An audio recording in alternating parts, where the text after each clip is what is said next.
budget puts out a budget and they put down where we're supposed to have spent the money, but nobody really knows where the money actually goes. I'd audit to find out how much of that fraud, abuse, and waste we could begin with, and then get back to the Constitution.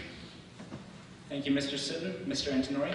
On my desk in Phoenix is a little plaque that says, "Is this a function of government?" And if you ask that question before you do anything, 90% of the time, you'll know what needs to be cut and what doesn't need to be cut. We've got to go through that budget line by line. The 10th Amendment of the Constitution basically says the states have an inherent right as well as the people. If the federal government is not tasked with doing something, they shouldn't be taxing to provide it. We can return a lot of services to the states and local governments. We can dramatically reduce the size of government by increasing the efficiency of those federal agencies and creating that by going through the budget line by line. Thank you, Mr. Antonori. Mr. Kelly. Well, to specifically answer your question, I think the Department of Energy should face some budget cuts. That department was created with the specific goal of getting the United States off of foreign oil. We currently import more oil now than ever, and the American people are being punished at the gas pump. Start drilling for oil now, cut the funding of the Department of Energy, and currently federal employees are making 30% more than a private sector employee. That should stop immediately. Thank you, Mr. Kelly. Thank you all for your responses. Our final economics question tonight will be for Mr. Sitton. Mr. Sitton, if elected, would you support a flat tax, and why? Our country needs to get back to the point where the maximum number of Americans are paying taxes at the most minimal rates. The flat tax is a good place to begin this discussion. I would I would work with others in Congress to introduce legislation to simplify our tax code so most Americans do not have to have a PhD or 4 or 5 accountants to finish up their tax burden, as will be the case next week in this country. Starting with taxes alone is one way to do it, and as far as a flat tax goes, something that is more fair and across the board has more Americans paying into the system makes the most sense. Thank you, Mr. Sitton. Mr. Antonori, your rebuttal, please. I actually introduced a flat tax in the Arizona legislature. I support a flat tax. A low, broad-based tax where every citizen of this country becomes a shareholder and a stockholder in this country. When they start paying taxes, they have an interest in their government.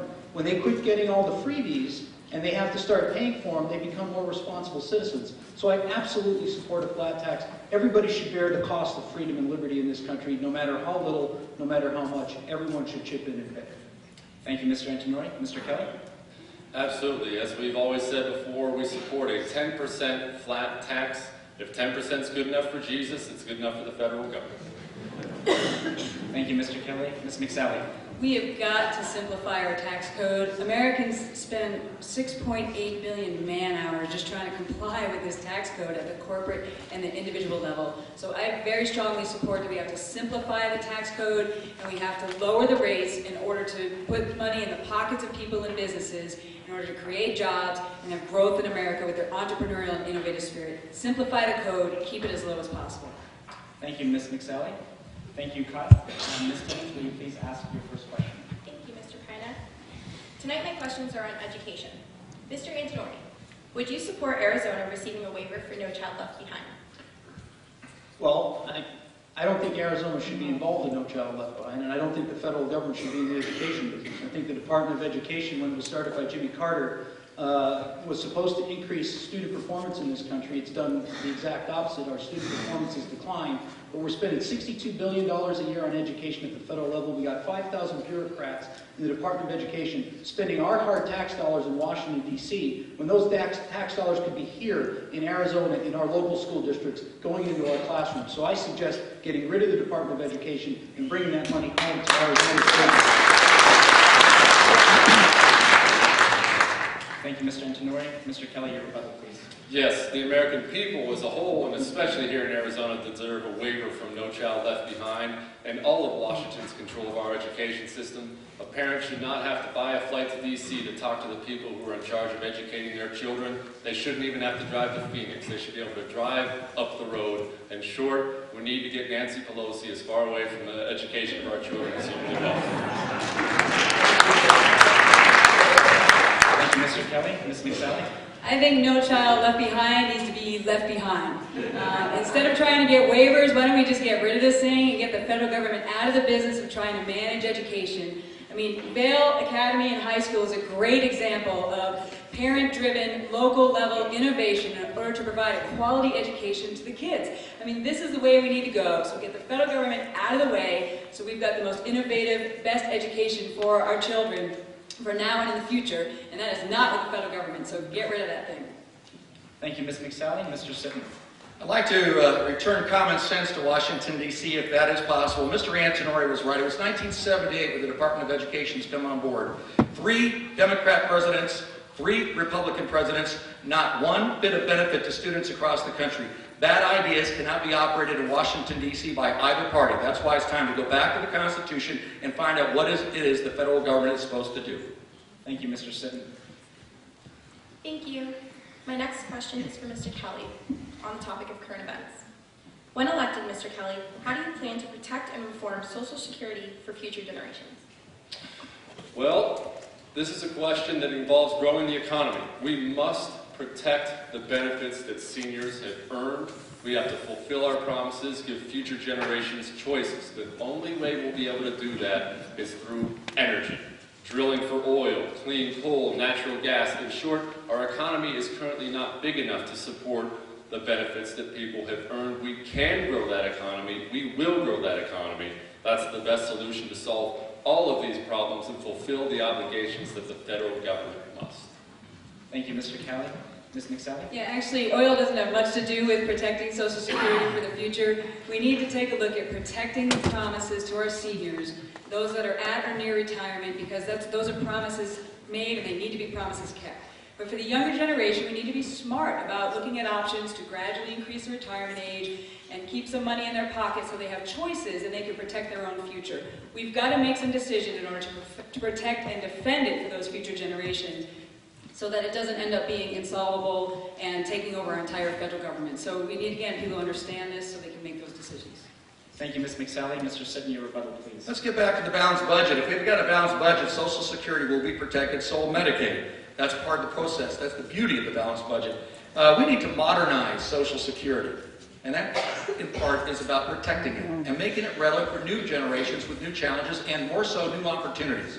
I think modernization of Social Security, and one other caveat, no more stealing Social Security funds from the supposed lockbox. Thank you, Mr. Sitten. Mr. Antonori. We have to keep Congress from basically taking money that was meant for people's future retirement and spending it on their crazy social programs. Here in Arizona, the state legislature is prohibited by our Constitution from touching any money in the state pension fund. There's a reason for that. If we were able to do it, it would have probably been raided here. We have to stop that. The other thing is the president has declined leases on federal lands for mining, for oil, and for gas exploration. If we expand those leases back to where they were and take a portion of those leases revenues and put it in the trust fund, we'd be able to save Social Security. Thank you, Mr. Antonori. Thank you. My next question is back on the topic of education. Ms. McSally, when elected, would you increase funding for education and how? Well, you know, my mom was an educator, and after my dad died when I was 12, she went back to school, and she served as an educator until she retired at 77. Education is so important to us, and it's important to our future for America. We are now number 23 in math and 31 in science in the world. And we're America. We're supposed to be number 1.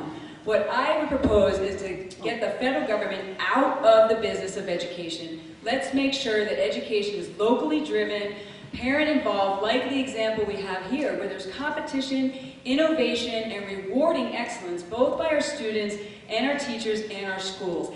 That's the best way to have our education go from number 23 and 31 up to number 1, because we're America and we're number 1. So the federal government needs to stop taking your money and giving it back and leave it with the local officials, parents, teachers, and local level officials to make sure we've got the best education in the world. Thank you, Ms. McSally. Mr. Sitten. One of the things that's been sadly lacking from our education system for the last 2 decades has been the sense of competition. Competition is what has built this country, and it does so in the classroom as well. We've seen it when it's ever manifested itself. There's opportunity at the local level when we wrest that power from Washington, D.C. to have programs with local partnerships like the Tucson Airport Authority and Pima College, something which I'm involved with aerospace design. These are ways that we can return the excitement to the education process in this country. Thank you, Mr. Sitten. Mr. Antonori. The way you increase the funding for education, is again, you get the federal government